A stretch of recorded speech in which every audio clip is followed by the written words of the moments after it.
नमस्कार। कल हमने हिंदी पत्र लेखन के अंतर्गत शासकीय पत्र के बारे में यानी सरकारी पत्र के बारे में जाना था कि उसकी परिभाषा क्या है, उसकी विशेषताएं क्या हैं, उसका संचालन कैसे होता है और उससे संबंधित जो महत्वपूर्ण तथ्य हैं उसका प्रारूप कैसा होता है। इन सब चीज़ों के बारे में कल हमने जानकारी दी थी। आज हम हिंदी पत्र लेखन के अंतर्गत एक दूसरे विषय को लेकर आए हैं, यानी एक दूसरे प्रारूप को लेकर आए हैं और वो पत्र लेखन का नया प्रारूप है अशासकीय या अर्ध सरकारी पत्र। जहां हमने बताया था कि शासकीय पत्र जो है एक पद से दूसरे पद की ओर संचालित होता है, वहीं अशासकीय पत्र एक पदाधिकारी से दूसरे पदाधिकारी को संचालित होता है। ध्यान रहे, शासकीय पत्र हो या अशासकीय पत्र हो, दोनों का उद्देश्य शासकीय पत्र व्यवहार से ही संबंधित होता है, यानी वो शासन की ओर से जो पत्र जारी होता है उसी के संदर्भ में होता है। बस अंतर क्या है देखिए इसमें, जहां शासकीय पत्र व्यवहार जो होता है या शासकीय पत्र जो होता है वो शासन के आदेशानुसार एक पद से दूसरे पद की ओर कर दिया जाता है। यहाँ यानी वहां पर जो पद पर व्यक्ति विराजमान है वो अपने बिहार पर कुछ नहीं लिखता, बल्कि शासन की ओर से उसे जो आदेश होता है उसी के आदेशानुसार वो क्या करता है, पत्र को संचालित करता है। लेकिन अर्ध सरकारी या अशासकीय पत्र में कार्य तो शासकीय कार्य यानी सरकारी का ही कार्य ही होते हैं, लेकिन यहाँ पर जो पदाधिकारी है वो अपने विवेक से, अपनी समझ से, ठीक है, जो पत्र व्यवहार करता है, ठीक है, उसे क्या कहा जाता है, अशासकीय पत्र कहा जाता है। अब यहाँ पर आप अर्धशासकीय पत्र या अशासकीय पत्र की विशेषताएं, परिभाषाएं, उसका संचालन कैसे होता है, उसकी भाषा शैली क्या होती है, उसका प्रारूप क्या होता है, इसको आप पीडीएफ के माध्यम से समझेंगे और साथ साथ मैं उसको समझाता रहूँगा और पीडीएफ के माध्यम से आप उसके नोट्स भी देखते रहेंगे कि किस तरीके से उसकी चीज़ें, क्या क्या उसकी प्रमुख बातें हैं। तो इसमें देखिए, सबसे पहले हमने लिखा अर्ध सरकारी पत्र या अशासकीय पत्र, जिसको डीओ कहा जाता है, यानी डेमी ऑफिशियल लेटर। ठीक है, ध्यान रखेंगे, डीओ कहा जाता है। जहां सरकारी पत्र को जीओ कहा जाता है यानी गवर्नमेंट ऑर्डर, इसको डीओ कहा जाता है यानी डेमी ऑफिशियल लेटर। अब इसकी परिभाषा देखिए, सबसे पहले इसकी परिभाषा ही से सवाल बन जाते हैं। अर्ध सरकारी पत्र दो विभागों के या कार्यालयों के प्रायः दो समकक्ष अधिकारियों पर द्वारा व्यक्तिगत रूप से सरकारी कार्य हेतु जारी किया जाता है। तो देखो, परिभाषा को जटिल नहीं लेना है, आसानी से समझना। देखो किस तरीके से कहा जा रहा है, अर्ध सरकारी पत्र या अशासकीय पत्र दो विभागों या कार्यालयों के दो समकक्ष यानी बराबर स्तर के, जैसे डीएम है वो दो समकक्ष हो गए, तो दो समकक्ष अधिकारियों द्वारा व्यक्तिगत रूप से, देखो वहां पर देखो व्यक्तिगत रूप से नहीं था, शासकीय पत्र व्यवहार में व्यक्तिगत रूप से नहीं था, बल्कि शासन की ओर से जैसा आदेश होता था उस आदेशानुसार पत्र व्यवहार करना होता था। लेकिन यहां व्यक्तिगत यानी पर्सनल तरीके से शासकीय, देखो कार्य वही होंगे, कार्य वहां भी शासकीय थे, यहां भी शासकीय है। बस अंतर क्या है देखिए, जब किसी विभाग के, किसी कार्यालय के दो समकक्ष यानी दोनों समान स्तर के अधिकारियों में पत्र व्यवहार होता है, वो भी कैसे रूप में, व्यक्तिगत रूप में, और व्यक्तिगत रूप में, लेकिन काम कौन से होंगे, वही शासकीय काम होंगे, तो ऐसे पत्र व्यवहार को या ऐसे पत्र को अर्ध शासकीय पत्र या अशासकीय पत्र कहा जाता है। ध्यान रखेंगे। तो ध्यान रहे, विषय एक ही रहेगा, विषय क्या होंगे, शासकीय कार्य होंगे, यानी शासकीय नीति होंगे, शासकीय निर्देश होंगे, शासकीय आदेश जो होते हैं, ठीक है, शासकीय निर्णय जो होते हैं वही होंगे। बस अंतर यह है कि वहां पर क्या होता था, वहां पर शासन की ओर से जो भी आदेश हो गया, पद पर बैठे व्यक्ति को ज्यों का त्यों दूसरे पद पर बैठे व्यक्ति को भेजना होता था। लेकिन यहां पर अपनी समझ से, अपने विवेक से, पद पर बैठा व्यक्ति यानी पदाधिकारी अपने विवेक से उस पत्र व्यवहार को करता है, उसे कहते हैं अर्धशासकीय अशासकीय पत्र। अब देखिए इसमें और क्या क्या चीजें हैं। जब किसी मामले में शासकीय पत्र सूचना प्राप्त शासकीय पत्र से, ठीक है, जब किसी मामले में शासकीय पत्र से यानी सरकारी पत्र से सूचना प्राप्त ना हो या किसी विषय पर तत्काल सूचना प्राप्त करनी हो और गोपनीय सूचना प्राप्त करनी हो, तो इस अर्धशासकीय पत्र का प्रयोग किया जाता है। इसको आपको इस तरह से समझना है। उदाहरण देखो, शासकीय पत्र ही आगे चलकर अशासकीय पत्र या अर्ध सरकारी पत्र का रूप कैसे लेता है, उसको आपने समझना है। उदाहरण के तौर पर पहले शासकीय पत्र को आगे अर्धशासकीय पत्र के माध्यम से समझाऊंगा। देखो कैसे। इसमें सबसे पहले आपने ध्यान रखना है, जैसे उदाहरण के तौर पर भारत सरकार ने भारत के मुख्य सचिव के माध्यम से भारत के तमाम जो उत्तराखंड राज्य के जितने भी जिलाधिकारी हैं उनसे सूचना मांगी, तो भारत सरकार ने, ठीक है, भारत के मुख्य सचिव के माध्यम से या उत्तराखंड राज्य के मुख्य सचिव के माध्यम से यहाँ के सभी जिलाधिकारियों से कोई किसी संबंध में सूचना मांगी। तो देखो, एक पद से दूसरे पद की ओर सूचना यानी एक पद से दूसरी पद की ओर क्या हो रहा है, पत्र व्यवहार होता है, तो ये शासकीय पत्र हो गया। अगर मान लो उत्तराखंड राज्य के मुख्य सचिव को समस्त जिलाधिकारियों ने सूचना नहीं दी और सूचना पहुंचने में किसी तरीके से क्या हो गया, विलंब हो गया, देरी हो गई, तो ऐसी स्थिति में उत्तराखंड राज्य का जो मुख्य सचिव है वो यहां के जिलाधिकारियों से अपने विवेक से, अपनी समझ से व्यक्तिगत पत्र व्यवहार करेगा, ठीक है, जिसमें थोड़ा आत्मीयता होगी, जिसमें थोड़ा व्यक्तिगत भाव होंगे, ठीक है। अब वो जो मुख्य सचिव है, उत्तराखंड राज्य का मुख्य सचिव, वो किसी जिले के जिलाधिकारी को लिखेगा कि मैंने, यानी भारत सरकार ने इस संबंध में पहले आपसे इस संबंध में सूचना मांगी थी, लेकिन आपने इस संबंध में सूचना नहीं दी, ठीक है। मैं फिर वो व्यक्तिगत भावों के संदर्भ में लिखेगा कि इस संबंध में जल्दी से जल्दी मुझे सूचना देने का कष्ट करें, इस तरीके से। देखो व्यक्तिगत भाव आए, कार्य शासकीय है, सरकारी कार्य ही है, लेकिन वहां जहां व्यक्तिगत भाव उत्पन्न होंगे, ठीक है, जहां व्यक्तिगत भाव उत्पन्न होंगे और कार्य शासकीय होंगे, तो कैसे मामलों में, जब किसी मामले में शासकीय पत्र से यानी सरकारी पत्र से सूचना प्राप्त ना हो, विलंब हो जाए, या किसी विषय पर तत्काल यानी तुरंत सूचना चाहिए, ऐसी स्थिति में इस पत्र व्यवहार का या इस पत्र का प्रयोग किया जाता है। अब देखिए क्या क्या इसमें है और विशेषताएं, देखिए विशेषताओं से आपके पेपर में सवाल बनते हैं। इसका उद्गम कहां से होता है?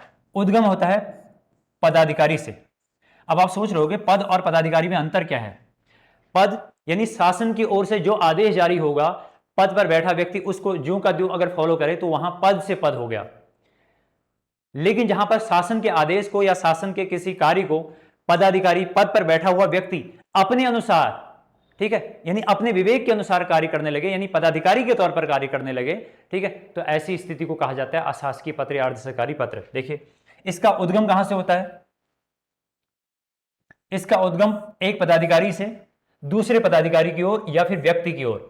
यहां पर ध्यान रखना है, इसका उद्गम जो है, इस पत्र की शुरुआत एक पदाधिकारी से होती है, किसी संबंध में सूचना प्राप्त करनी, तत्काल सूचना प्राप्त करनी है, गोपनीय सूचना प्राप्त करनी है, इस तरह की चीजें।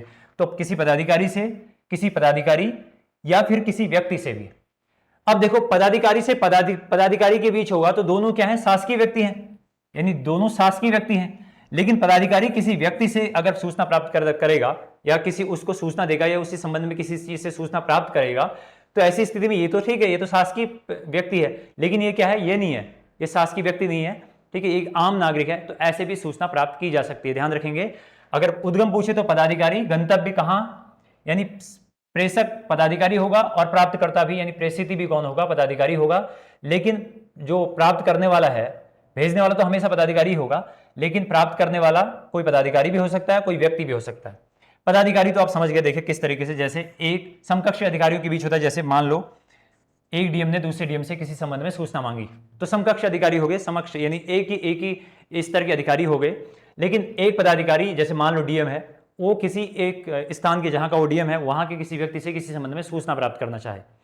उदाहरण के तौर पर आपको ऐसे समझना है, आप मान लो आप हल्द्वानी या आप नैनीताल जिले के क्या हैं? डीएम हैं, और आपने अपने यहां एक क्रिकेट एकेडमी जो है खोली हुई है, ठीक है, आपके क्षेत्र में या आपके हल्द्वानी शहर में, नैनीताल के अंतर्गत आने वाले हल्द्वानी शहर में आपने एक क्रिकेट एकेडमी खोली है, और इसी क्षेत्र में एक दिग्गज क्रिकेटर रहते हैं जो अंतर्राष्ट्रीय स्तर का क्रिकेट खेल चुके हैं।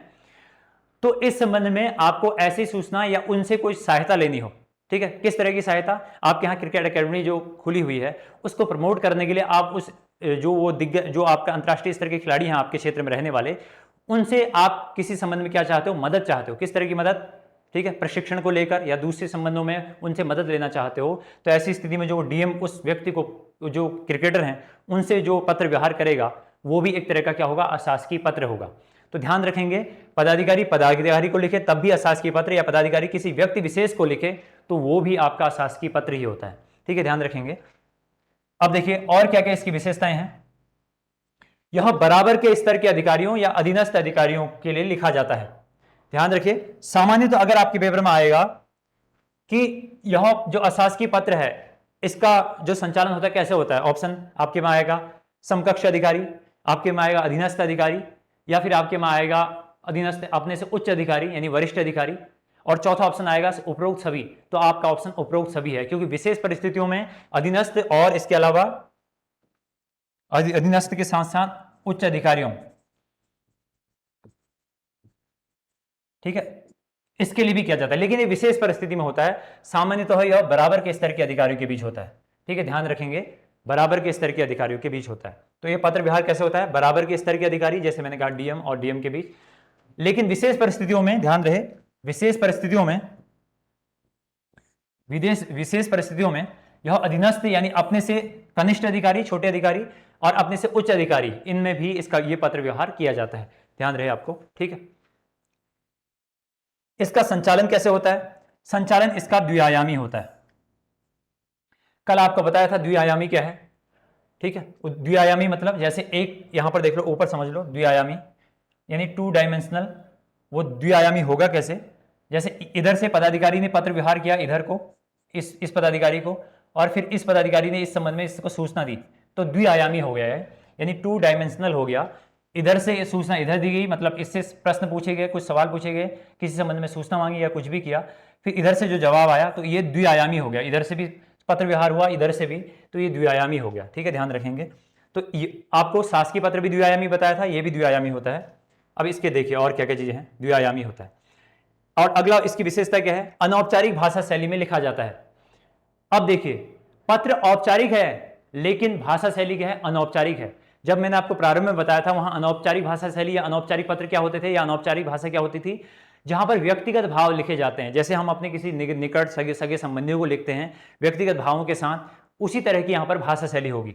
पत्र औपचारिक ही होगा, ध्यान रखेंगे, पत्र ये औपचारिक ही है। भाषा शैली अगर पूछ लिया आपसे तो भाषा शैली क्या है? अनौपचारिक भाषा शैली का प्रयोग किया। अनौपचारिक भाषा शैली, ठीक है, जैसे निवेदन किया जाएगा, कृपया लिखा जाएगा, कष्ट करें, अनुरोध, ऐसी चीजें इसमें व्यक्त की जाएंगी, यानी व्यक्तिगत भाव, यानी इसमें क्या होगी? आत्मीयता होगी, ठीक है। यानी इसमें इस तरह की, जैसे निवेदन किया जाएगा, कृपया करके निवेदन किया जाएगा, कष्ट करें, अनुरोध, ऐसी चीजें जहां पर किया जाता है, यानी कहने का मतलब है यहां व्यक्तिगत भावों को स्थान दिया जा रहा है, जबकि शासकीय पत्रों में इस तरह कुछ नहीं था। यानी शासन ने जो आदेश जारी कर दिया उसी बिहाफ पर करना था, यहां पर अपने बिहाफ पर कर रहा है, यानी अपने विवेक से कर रहा है। तो ऐसी स्थिति में निवेदन, कृपया, कष्ट करें, अनुरोध, ऐसे शब्दों का वो क्या करेगा? प्रयोग करेगा, यानी अनौपचारिक भाषा शैली का प्रयोग कहा जा सकता है इसको, ठीक है। इस पत्र में संस्पर्श होता है। संस्पर्श कहते हैं आत्मीयता को। आत्मीयता वही, यानी व्यक्तिगत भावों को स्थान दिया जाएगा, ठीक है। जैसे वहां पर कोई पत्र व्यवहार में एक महोदय उच्चारण के अलावा कोई व्यक्तिगत ऐसा कोई भाव नहीं था। यहां पर आप देखो, संबोधन करते समय प्रिय, ठीक है, प्रिय श्री महोदय, इस तरीके से। और जब समापन कर रहे हैं पत्र का तो वहां पर आपका शुभेच्छु, आपका भावनिष्ठ, ऐसे शब्दों का प्रयोग, यानी देखो व्यक्तिगत भावों को स्थान दिया जा रहा है, तो आत्मीयता होती है। अब देखिए इसके अलावा इसका प्रयोग किस किस कंडीशन में किस तरीके से किया जाता है, देखो, अधिकारियों के मध्य सूचना का आदान प्रदान करना हो, समकक्ष अधिकारियों खासतौर पर, प्रायः सामान्यतः क्या है? समान स्तर के अधिकारियों के मध्य सूचना का आदान प्रदान करना हो, जानकारी प्राप्त करने तथा चाहे जानकारी प्राप्त करना हो या फिर स्पष्टीकरण चाहना हो, ठीक है। मान लो कोई शासकीय पत्र आया, एक डीएम ने दूसरे डीएम को भेजना था, पद से पद को भेजना था, तो मान लो दूसरे डीएम ने उस संबंध में जो सूचना दी उससे पहला वाला डीएम जो है संतुष्ट नहीं है, तो वो स्पष्टीकरण चाहता है। तो स्पष्टीकरण चाहता है तो इतनी बार तो शासन बार बार आदेश तो जारी करेगा नहीं, तो वो जो डीएम है वो अपने व्यक्तिगत भावों के साथ, अपनी समझ से, अपने विवेक से, अपने विहाव से जो पत्र व्यवहार करेगा उसमें थोड़ा व्यक्तिगत भावों को भी डालेगा, ठीक है। तो उसको वो उसके संबंध में भी कार्य को शीघ्र निपटाने हेतु, किसी गोपनीय कार्य के निष्पादन करने यानी संपादन करने हेतु, और ध्यानाकर्षण, किसी संबंध में किसी का ध्यान आकर्षित कराने हेतु क्या किया जाता है? इस पत्र का या अशासकीय पत्र का प्रयोग किया जाता है। तो ये इसका, लेकिन ये हर तरीके से क्या होंगे? शासकीय कार्य के संबंध में ही होगा। ये जितना भी है ये सब शासकीय कार्य के संबंध में ही होगा, यानी सरकारी कार्य के संबंध में ही होगा। बस ध्यान रहे इसकी शैली अनौपचारिक होगी, इसमें व्यक्तिगत भावों को स्थान दिया जाएगा, बस यही खासियत है। इसी कारणवश इसको अशासकीय या अर्ध सरकारी पत्र कहा जाता है। देखो इसका प्रारंभ कैसे होगा? इसका प्रारंभ होगा महोदय से, प्रारंभ वहां से भी, वहां महोदय से भी हो, शासकीय पत्र का प्रारंभ भी महोदय से ही हो रहा था, इसका भी महोदय से। लेकिन इसमें देखिए और क्या क्या, आदरणीय, प्रिय, ऐसे शब्दों का भी इसमें प्रयोग किया जाएगा, यानी यहां पर और ज्यादा व्यक्तिगत भावों को स्थान दिया जा रहा है, ध्यान रखेंगे। इसका अंत कैसे? वहां पर देखा था आपने, अंत वहां जब पत्र का अंत हो रहा था तो वहां कुछ भी नहीं लिखा जा रहा था, आपका शुभेच्छु, कुछ नहीं, सिर्फ भवदीय लिखा जा रहा था बस। यहां पर देखो, आपका विश्वास पात्र, भवनिष्ठ, आपका शुभेच्छु, आपका सद्भावी, ऐसे शब्दों का प्रयोग किया जाएगा, ठीक है। इसका अंत, यानी यहां व्यक्तिगत भावों को, आत्मीयता को स्थान दिया जा रहा है। अब देखो, पत्र भेजने वाला अधिकारी केवल अपने हस्ताक्षर करता है, पद नाम का उल्लेख नहीं करता। ठीक है, जब पत्र भेजने वाला लास्ट में अपना इधर लिखता है अपना नाम, तो वो क्या करता है, पत्र भेजने वाला अधिकारी केवल अपने हस्ताक्षर करता है, अपने साइन करता है और नीचे नाम लिख देता है, पद नाम का उल्लेख नहीं करता, वो किस पद पर है इसका उल्लेख नहीं करता, क्योंकि यहां व्यक्तिगत वार्तालाप चल रही है, व्यक्तिगत वार्तालाप चल रही है। तो ऐसी स्थिति में ध्यान रहे, ऐसी स्थिति में वो पदनाम लिखने का कोई औचित्य नहीं है। पदनाम यानी वो ओहदा लिखने लगेगा तो फिर व्यक्तिगत भाव आएंगे कहां से ना। ठीक, अब देखो सवाल और क्या बनते हैं जो महत्वपूर्ण है यहां पर। इस पत्र की भाषा भावपूर्ण होती है, ठीक है, और यह उत्तम पुरुष शैली में लिखा जाता है, ये ध्यान रहे आपको। उत्तम पुरुष शैली, हमने कहा था कि शासकीय पत्र जो है वो अन्य पुरुष शैली में लिखा जाता है। और अन्य पुरुष शैली यानी अन्य पुरुष शैली यानी कहने का मतलब है कि आदमी जहां पर, व्यक्ति जहां पर अपने विहाव पर, अपने विवेक पर कोई चीज ना कहे, किसी शासन के आदेश के अनुसार ही बात करे, तो उसको कहते हैं अन्य पुरुष शैली। जैसे मैंने कहा कि मुझे यह कहने का निर्देश जारी हुआ है, यानी मैं नहीं कह रहा हूं, मुझे आदेश जारी हुआ है, उसके विहाव पर मैं कह रहा हूं, तो यह अन्य पुरुष शैली है, किसी अन्य के कहने पर। ठीक है, ध्यान रहे। और यहां लेकिन यहां उत्तम पुरुष शैली, उत्तम पुरुष शैली आप पढ़ते हैं, उत्तम पुरुष शैली में मतलब जहां वक्ता अपने से संबंधित शब्दों का प्रयोग करता है, जैसे मैं, आप, मैंने, मुझे, तुम, तुमको, तुम्हारे, इस तरीके से। तो ये जो शब्द हैं, खासतौर पर मैं, मैंने, मुझे, ऐसे जो शब्द हैं, ठीक है, इनको उत्तम पुरुष शैली कहा जाता है। तो वहां पर तो देखो, वहां पत्र व्यवहार में क्या कर रहा था, वो क्या लिख रहा था कि मुझे यह कहने का निर्देश जारी हुआ है। यहां वो पत्रों में जब आप प्रारूप में पढ़ेंगे तो यहां पर वो क्या क्या लिखेगा, खुद लिखेगा। ठीक है, मुझे इस संबंध में आपसे जानकारी चाहिए। देखो, किसी और के बिहाफ पर नहीं कहा उसने, स्वयं अपने विवेक पर कहा। ठीक है, तो ध्यान रखिए, उत्तम पुरुष शैली का प्रयोग किया जाता है। और क्या खासियत है इस पत्र की, देखिए, इस पत्र का दायरा ज्यादा बड़ा होता है। इस पत्र का दायरा, ठीक है, इस पत्र का जो दायरा है वो ज्यादा बड़ा होता है। किस तरीके से, देखो ध्यान रहे, किस तरीके से इसका दायरा बड़ा होता है। यह क्या है, शासन के दायरे में आने वाली बातों के साथ साथ या उससे संबंधित के अतिरिक्त बाहरी संदर्भ में यह पत्र व्यवहार किया जाता है। जैसे मैंने आपको प्रारंभ में बता दिया। देखो, पहली बात तो देख लो, इस पत्र का जो दायरा कैसे बड़ा होता है, ध्यान रहे। शासकीय कार्य, नीति, निर्णय, निर्देश, आदेश, उन चारों के संबंध में तो यह पत्र व्यवहार इस्तेमाल होगा ही होगा। इस पत्र व्यवहार का, इस पत्र का इस्तेमाल तो होगा ही होगा। ठीक है, इसके साथ साथ वार्ता करनी हो, ठीक है, जब अपने समकक्ष अधिकारी से उस नीति निर्णय के संबंध में वार्ता करनी हो, बातचीत करनी हो, विचार विमर्श करना हो, डिस्कशन करना हो, बैठक आयोजित करनी हो, या ध्यानाकर्षण करना हो, उसका ध्यान खींचना हो अपने उस संबंध में, उस नीति निर्णय के संबंध में, तो उस संबंध में भी क्या होगा, अशासकीय पत्र का प्रयोग किया जाएगा। ध्यान रहे, सरकारी शासन, नीति, निर्णय, निर्देश, आदेश, उनमें तो प्रयोग होगा ही होगा, उसके अलावा इनमें भी इनका प्रयोग होगा, तो इसका दायरा और ज्यादा बड़ा होगा। सीधी सी बात है। अब देखो, ये शासन के भीतर और बाहर दोनों जगह ये क्या होता है, ये पत्र व्यवहार ये प्रयोग में लाया जाता है। किस तरीके से मैं आपको बता रहा हूं। शासन के भीतर कैसे, जैसे उदाहरण के तौर पर यहां पर देखो, शासन के भीतर इस तरीके से, शासन के भीतर इस तरीके से, जब एक पदाधिकारी दूसरे पदाधिकारी को कर रहा है, यानी शासन के भीतर के ही व्यक्ति हैं, यानी सरकार के ही आदमी हैं। ठीक है, अब इसके अलावा देखो, जब पदाधिकारी से पदाधिकारी, यानी शासन के भीतर रहकर ही, और ये वाला जो है, ये क्या है, शासन से बाहर भी। देखो यहां पर पदाधिकारी जो है, जो व्यक्ति है, डीएम, एसडीएम जो भी है, वो किसी क्रिकेटर से क्या मांग रहा है, किसी संबंध में पत्र व्यवहार कर रहा है, यानी किसी शासन के अधिकारी या शासन के व्यक्ति से नहीं कर रहा, एक आम व्यक्ति से कर रहा है। तो देखो, शासन के बाहर भी इसका दायरा है और शासन के भीतर तो है ही है। ठीक, तो ये चीजें कहना चाह रहा था वो। अब देखिए आगे बढ़ते हैं इससे संबंध में। अब देखिए यहां से आगे जो, ये तो इसकी विशेषताएं, संचालन, गंतव्य, इसकी विशेषताएं, ठीक है, ये तमाम चीजों का जिक्र हो चुका है। अब जो जिक्र होना है, इसका प्रारूप कैसा होता है, अर्ध सरकारी पत्र या अशासकीय पत्र का प्रारूप कैसा होता है। देखिए, सबसे पहले अशासकीय अर्ध सरकारी पत्र का प्रारूप। सबसे पहले इधर दाहिनी ओर, सबसे ऊपर इधर दाहिनी ओर पत्रांक संख्या लिखी जाती है। ध्यान रहे, पत्रांक संख्या यानी पत्र संख्या, लेकिन आगे लिखा जाएगा अर्ध सरकारी पत्र संख्या, यानी अर्ध सरकारी या अशासकीय पत्र संख्या। यहां पर पीछे कुछ भी आप संख्या 4/18 कुछ भी लिखेंगे, ठीक है। तो यहां पर अर्ध यहां पर लिखिए, अगर जो प्रारूप, जैसे आप मेंस के पेपर दे रहे हो तो वहां पर आप ध्यान रखें, जब प्रारूप है तो यहां पर आप देखिए अर्ध सरकारी पत्रांक यानी पत्र संख्या, उसके नीचे जो भेज रहा है यानी प्रेषक है, वो अपने विभाग का नाम, जैसे विभाग गृह मंत्रालय है, भारत सरकार, ठीक है, ठीक है, गृह मंत्रालय, और वो अपने अनुभाग सेक्शन का नाम लिखेगा, 6, 7, 4, 2 जो भी लिखना चाहे, ठीक है, जो भी अनुभाग होगा उसका वो। इसके अलावा शासकीय पता, ठीक है, शासकीय पता वो लिखेगा नई दिल्ली, यहां पर देखो विभाग, गृह मंत्रालय, भारत सरकार, इस तरीके से भारत सरकार, ये अनुभाग सेक्शन, फिर शासकीय पता नई दिल्ली, और यहां पर दिनांक लिखेगा और यहां पर स्थान। ठीक है, ये तो उसका जो अर्ध सरकारी पत्रांक संख्या हो गया, और जो प्रेषक है, भेजने वाला है, वो यहां पर क्या लिखेगा, साथ साथ यहां पर अपना पता लिखेगा। लेकिन नाम इधर देखो, अब नाम इधर लिखेगा वो अपना नाम इधर। ठीक है, नाम रविंद्र वर्मा, कुछ भी लिख दें। अब यहां मैंने कहा था आपको, ये तो मैं वैसे बता दे रहा हूं, जब आप प्रारूप बनाते हैं तो ABC क ख ग इस तरह से लिखते हैं। ठीक है, ये ध्यान रखेंगे, नाम नहीं लिखा जाता। फिर पद का नाम मुख्य सचिव, और किसके अंतर्गत, भारत सरकार के अंतर्गत। तो देखो उधर पत्रांक संख्या ऊपर कौन से विभाग से संबंधित है, अनुभाग कौन सा है, शासकीय पता पूरा, और इधर नाम और उसका पद।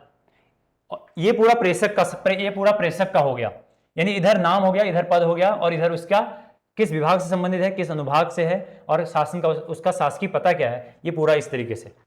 जब ये हो जाएगा, प्रेषक का नाम, पद इधर और पता इधर, उसके बाद देखिए, उसके बाद आएगा विषय। और यहां पर विषय यानी जो पूरा सब्जेक्ट है उसका मोटो यहां पर लिखा जाता है, जैसे आप संबंध में लिखते हैं। ठीक है, जैसे आप क्या करते हैं, पत्र व्यवहार करते हैं, तो उस संबंध में आप लिखते हैं, जैसे आप छोटी कक्षाओं में लिखते थे। ठीक है, तो स्वास्थ्य खराब होने के संबंध में या दूसरे संबंध में, इस तरीके से। हालांकि वहां तो आप सीधे लिख देते थे, इतना नहीं लिखते थे, लेकिन फिर भी यहाँ पर विषय यानी जो मुख्य विषय होगा उसका जो मोटो है वो यहाँ लिखा जाएगा। फिर देखो वहां पर हम संबोधन बोल लेते, तो संबोधन में हमने बताया था कि वहां संबोधन महोदय से होता था, लेकिन यहां पर देखो, यहां पर जो संबोधन है वो प्रिय श्री महोदय। यहां पर आप नाम भी लिख सकते हैं। ठीक है, जो ये है व्यक्ति है दिवाकर वर्मा, इनका नाम भी लिख सकते हैं कि प्रिय श्री दिवाकर वर्मा, ऐसा भी लिख सकते हैं। लेकिन आप इस तरीके से भी संबोधन करते हैं, वहां सिर्फ महोदय नाम से था, यहां पर प्रिय भी लग रहा है और आदरणीय भी लग सकता है, तो प्रिय श्री महोदय। अगर मेल है तो महोदय, और अगर फीमेल हैं तो आप ध्यान रखेंगे तो यहां महोदया आएगा, प्रिय श्री महोदया, ध्यान रखेंगे। लेकिन जब शासकीय पत्र लिखा जाएगा, जब शासकीय पत्र, ध्यान से सुनिए, जब शासकीय पत्र लिखा जाएगा तो यहां पर चाहे मेल हो चाहे फीमेल हो, शब्द महोदय की जगह महोदय ही रहेगा, महोदया नहीं आएगा। आपको पता है कि पदों के नाम सामान्यतः क्या होते हैं, मतलब सामान्यतः क्या, पुल्लिंग होते हैं, तो पदों के नाम के आगे इस तरह से महोदया, इस तरह की चीजें नहीं लगाया जाता। जैसे आप उदाहरण के तौर पर आप देखते हैं कि संविधान में लिखा जाता है, जैसे भारत का एक राष्ट्रपति होगा, तो पद का नाम है राष्ट्रपति, एक पद का नाम है, होगी नहीं लिखा। इसका मतलब ये थोड़ी नहीं कि फीमेल राष्ट्रपति बन ही नहीं सकती, लेकिन पदों के नाम पुल्लिंग होता है तो उसका उच्चारण उसी तरह से होता है कि भारत का एक राष्ट्रपति होगा, होगी कभी नहीं लिखा जाता। भले ही वो पद पर विराजित हो सकते हैं, बिल्कुल वो होती हैं, लेकिन पद का नाम हमेशा पुल्लिंग होता है तो उसी तरह से उच्चारित होता है। लेकिन यहां पर कर सकते हैं क्योंकि शासकीय पत्र व्यवहार है, इसमें आप महोदया लिख सकते हैं अगर फीमेल। फिर इसके बाद देखो इधर कॉमा लगा के, ये मैंने थोड़ा नीचे लिखना था उसके साथ लिख दिया, ये थोड़ा सा यहां से आता तो और अच्छा होता है, यहां से ही होता है ये। ठीक है, प्रिय श्री महोदया या महोदय, उपयुक्त विषय के संदर्भ में आपसे अनुरोध, देखो वहां दिखा था आपको अनुरोध, बिल्कुल नहीं, यहां देखो अनुरोध किया जा रहा है, यहां पर अनुरोध किया जा रहा है, विनती की जा रही है, निवेदन किया जा रहा है। वहां पर आपने क्या दिखा, वहां पर आप देख रहे थे क्या कि महोदय मुझे इस संबंध में आपसे, मतलब इस संबंध में यह आदेश जारी हुआ है, कोई अनुरोध नहीं, कोई विनती नहीं, बस जो शासन के आदेश के अनुसार माना गया या कहा गया वही उसको लिखना था। लेकिन यहां पर देखो, यहां वो अपने व्यक्तिगत भावों को भी जोड़ रहा है कि उपयुक्त विषय के संदर्भ में आपसे अनुरोध है कि ये सूचना, देखो सहयोग प्रदान करने, इस संबंध में मुझे सहयोग प्रदान करने का कष्ट करें। वहां पर आपने इस तरह की कोई व्यक्तिगत भाव, आत्मीयता वाले भाव कुछ नहीं देखे थे, यहां पर आपको देखने को मिल रहे हैं। और बाद में वहां पर जब जो पत्र है वो लेटर एंड हो जाता है तो कोई वहां पर कोई उच्चारण नहीं था, मतलब कोई एक इस तरह संबोधन वाक्य नहीं था, यहां पर किया जाता है सादर। ठीक है, इस तरीके से ये क्या होगा, दोनों ये जो पत्र ये पूरा इस तरह से है, इसके मध्य में यहां पर लिखा जाएगा, दो लाइन छोड़ के, अब यहां पर ज्यादा जगह नहीं, मैंने इस तरह से बता दिया आपको, तो सादर। फिर इसके बाद देखिए किस तरह से होगा आगे, वहां पर आप देख रहे थे वहां इस तरह से कुछ भी नहीं था, वहां सीधे भवदीय लिखा जा रहा था। यहां पर आप लिख सकते हैं, देखिए यहां व्यक्तिगत भावों को आत्मीयता को स्थान है, तो आपका शुभेच्छु, आपका भावनिष्ठ, आपका शुभचिंतक, इस तरीके से। इधर हस्ताक्षर आएंगे, इधर उसका नाम आएगा। ठीक है, लेकिन पद नाम नहीं आएगा, ध्यान रहे। अब वो पद के यानी ओहदे के आधार पर क्या नहीं कर रहा, पत्र व्यवहार नहीं कर रहा, यानी व्यक्तिगत तौर पर कर रहा है, तो पद का नाम यानी ओहदे का उल्लेख यहां नहीं करेगा वो। ठीक है, ध्यान रहे। अब इसके इधर बाईं ओर, ठीक है, ये बाएं पार्श्व पर, इसके ये तो दाहिना पार्श्व हो गया, ये बाएं पार्श्व, इधर बाएं पार्श्व पर वो इधर संलग्नक का जिक्र करेगा। आपको बता रखा है संलग्नक, ठीक है, जिसके हवाले से कोई चीज दी जाती है। जैसे आप उदाहरण के तौर पर आप आवेदन पत्र भरते हैं ना, अपना कोई नौकरी के लिए, जॉब के लिए कोई आवेदन पत्र भरते हैं, तो संलग्न की जगह क्या आप कौन सा हवाला देते हो? क्वालिफिकेशन का हवाला देते हो कि मेरी ये चीजें हैं, इंटर, हाई स्कूल, इंटर, फिर आगे की जो कक्षाएं, उच्च स्तरीय कक्षाएं हैं, वहां का सर्टिफिकेट, तमाम चीजें आप देते हो, तो वो संलग्नक के तौर पर लगाई जाती हैं। तो वैसे ही यहां पर भी होता है। यहां पर संलग्नक, जिस हवाले से ये सूचना, ये पत्र व्यवहार हो रहा है, उन हवालों से संबंधित जो पत्र होंगे, ठीक है, जो पर्चियां होंगी, वो यहां संलग्न की जाएंगी। और उसके नीचे अब जिसको प्रेषित है, जिसको सेंड किया जा रहा है, ये तो हो गया, उसके हस्ताक्षर होंगे जो प्रेषित करेगा। इधर जिसको भेजा जा रहा है उसका पता होगा, सबसे पहले श्री करके उसका नाम उल्लेखित होगा, दिवाकर वर्मा। फिर उसके पद का नाम उल्लेखित होगा, मुख्य आयुक्त उत्तराखंड सरकार, या जिसको भी जिस तरह से भेजा जाना है। फिर शासकीय पता होगा उसका, सचिवालय देहरादून उत्तराखंड, इस तरीके से। तो ये आपका क्या है, एक तरह से प्रारूप है। तो ये ध्यान रखना है आपने। एक बार मैं आपको प्रारूप का छोटा प्रारूप दिखा देता हूं। मतलब छोटा प्रारूप कहने का मतलब है पूरा प्रारूप इसमें दिख नहीं रहा है, तो आप एक बार देख लीजिए इसको, किस तरह से इसका प्रारूप होता है। एक मिनट, ये इस तरह से प्रारूप है पूरा अशासकीय पत्र का प्रारूप, इस तरीके से जो मैंने कॉलम में बना रखा है। ये टिप्पण लेखन में लिखना, ये अगला टॉपिक है जो अगली वीडियो में हम पढ़ेंगे। तो ये अशासकीय पत्र का प्रारूप है पूरा। तो ये आपने इस तरीके से जान लिया इसके संबंध में। तो ये था आज का जो टॉपिक हमारा था, ये अशासकीय पत्र या अर्ध सरकारी पत्र पर आज का हमारा टॉपिक था। तो इसके संबंध में हमने इसकी परिभाषा क्या है, ये पदाधिकारी से पदाधिकारी किसके, मतलब पदाधिकारी से पदाधिकारी के बीच जाता है, इसकी विशेषताएं क्या हैं, इसका संचालन कैसे होता है, इसका गंतव्य कहाँ तक होता है, और इसकी भाषा शैली कौन सी होती है, और इसके अलावा तमाम अन्य चीज़ें, और अन्य चीज़ें इसके बारे में, तमाम जो महत्वपूर्ण चीज़ें हैं वो सब चीज़ का उल्लेख यहाँ पर कर दिया है। अगला जो वीडियो होगा वो हिंदी पत्र लेखन के अंतर्गत पत्र लेखन की अन्य विधाओं, टिप्पण, नोटिंग जैसे हो गया, परिक्रमित पत्र, परिपत्र, सर्कुलर लेटर और अन्य जो पत्र लेखन की अन्य विधाएं हैं उनसे संबंधित होगा। आशा है आपको ये वीडियो बहुत पसंद आया होगा। मिलते हैं जल्दी एक नए पत्र लेखन की एक नई विधा के साथ। तो तब तक के लिए नमस्कार।